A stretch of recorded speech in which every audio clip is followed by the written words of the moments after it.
Okay, moms and dads, boys and girls, as part of our ongoing series to teach a little real history, I'd like to talk today a little bit about a play I just saw.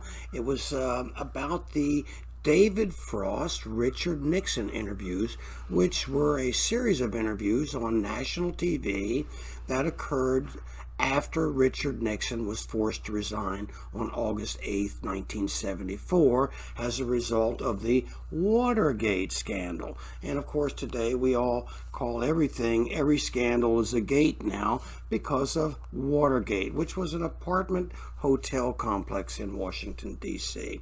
In any case, Richard Nixon was well on his way to winning the election and was not in any way threatened by George McGovern, who was the Democratic peace candidate that year. One of the few times that the Democrats actually let the people pick their candidate, and then he failed miserably because the people weren't ready for it and they really didn't support him. But that's another issue.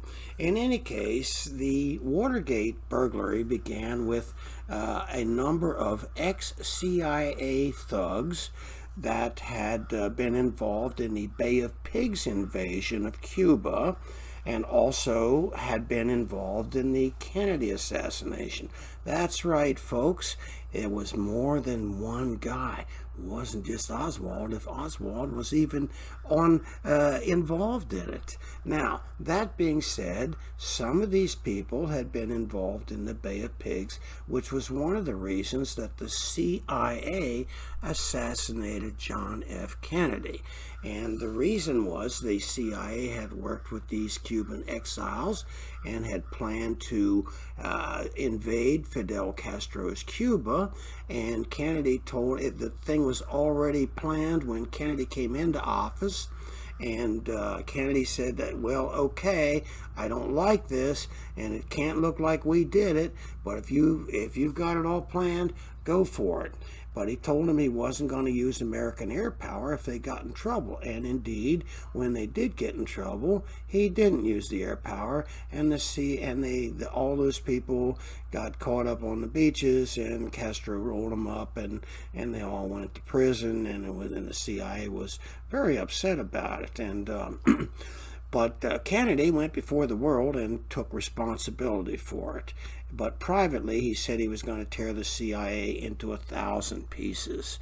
Okay, and he went about doing that. He issued a national security memorandum to transfer all of the CIA's responsibilities, basically to General Lemnitzer and the chairman of the Joint Chiefs of Staff, to the military, so that the military would henceforth do intel. Okay, well, that really made the CIA crazy. Plus, he fired their three biggies. He fired Richard Bissell, General Charles Cabell, and Allen Dulles from the CIA after the failure of the Bay of Pigs. So they all had a motive. Now, to add to that, the one guy that could change the parade route in Dallas was a guy by the name of Earl Cabell.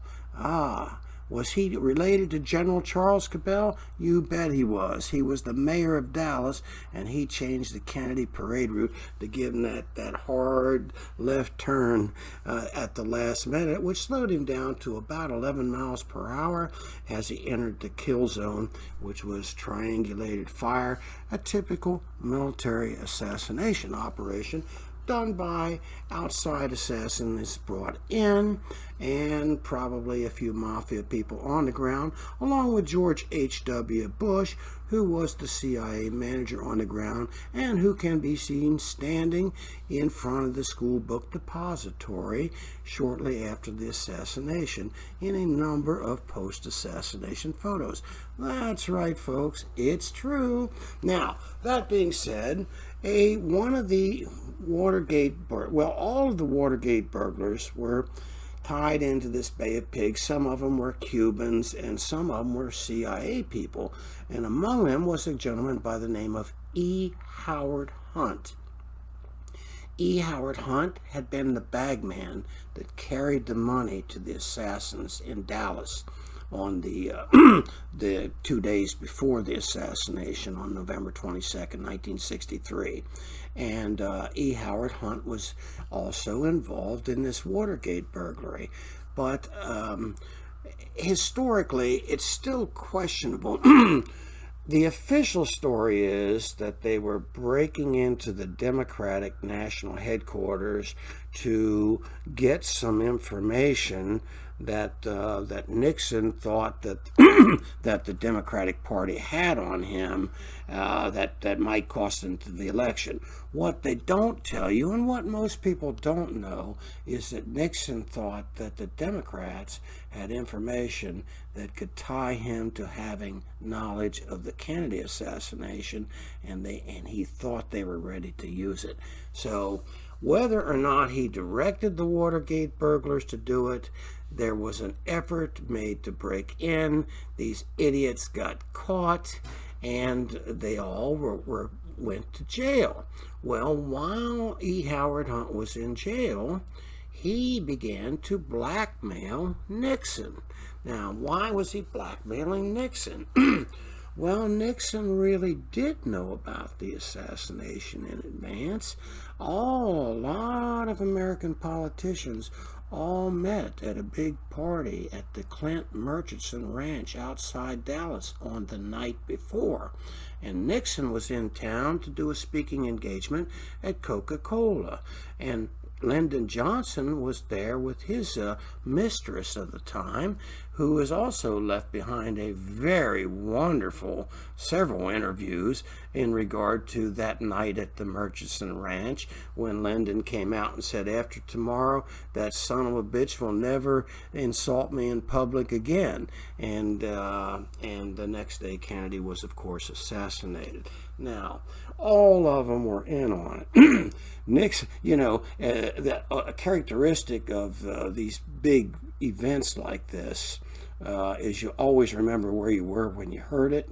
And the only two people in the world that didn't know where they were when they were first asked about the Kennedy assassination was Richard Nixon, couldn't remember, and neither could George H.W. Bush, who later fabricated a story about being in New York in a taxi or some bullshit, and Nixon later was reminded, oh yes, he had been, yeah. So in any case, Nixon thought that the Democrats had information tying him to the assassination and that they were going to use it on him. So these guys got caught. Well, E. Howard Hunt said, hey, Tricky Dick, I'm in jail, give me $1 million, and otherwise I'm going to spill the beans.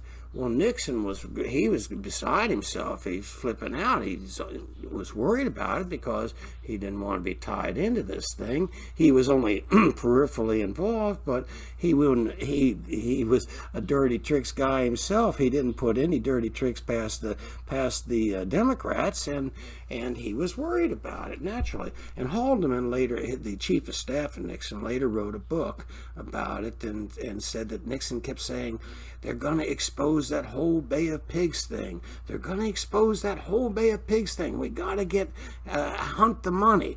Well, Haldeman thought he was babbling nonsense, but he later realized that the Bay of Pigs thing that Nixon was referencing was actually a reference to the Kennedy assassination.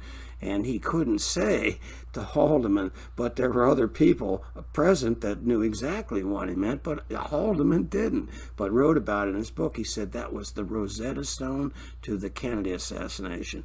If you don't know what the Rosetta Stone is, that'll have to be another video, folks, but it sort of means the thing that translated, that broke the story wide open, so to speak. Okay, that's what Haldeman meant. So anyhow, this play, in the end of the play, the big moment, David Frost nails Nixon on the show and gets Nixon to say, if the president doesn't, it's not against the law. And they were all had a moment of exaltation, the people that were obviously trying to get Nixon to admit his guilt before the American people.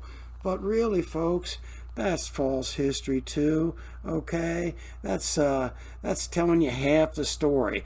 Now, whether or not the playwright that wrote this knows the rest of the story, if he doesn't, he shouldn't be writing plays about it. I suspect he did know the story, and I suspect that he gave it a nice democratic slant, as if it was written by somebody else from a rhino, it would have had a little bit different slant. Nevertheless, the victors write the history, and Nixon is gone, and now he's passed away. But Nixon was a damn good president.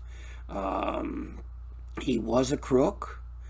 He was a scumbag, but he was no different than any of the rest of our beloved presidents until the 45th president of the United States, Donald J. Trump. So I'll leave you with that history. The play was interesting. The original interviews did not create a big, some people watched them, some people didn't. By the final interview, most people weren't watching them because the first ones had been boring, okay? But in the play, they got them. And the moral of the story is that you have to be honest, and there has to be justice, and people that do wrong should go to jail, I guess. They didn't quite say that, but that was the gist of the play, was that Nixon got caught doing these terrible things and didn't ever serve any time, and this was the one time that they got him to admit that he had done wrong. Well, there was so many other things. Come on, man. Anyhow, hey, that's your history for today, folks. It's all an illusion. That's the real history. And if you like this video, give me a thumbs up. And I certainly hope some of you folks that have never heard any of this history will look for the information yourself. It's out there. Have a great day, everybody.